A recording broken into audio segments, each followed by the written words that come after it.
Tandaan nyo, sa lahat ng mga anak na nagsungit sa magulang, nagdabog sa magulang, sinuway ang magulang, isang araw pagsisisihan mo yung ginawa mo.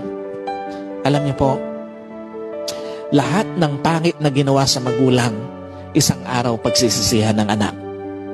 Lahat ng masakit na ginawa sa magulang, lahat yung pagsisisihan ng anak. At lahat ng hindi dapat ginawa sa magulang, lahat yung pagsisisihan ng anak. Anong pinapakita rito? Sa lahat po ng mga anak, bago pa maging huli ang lahat, itama mo na anumang dapat mong itama sa pagtrato sa magulang mo.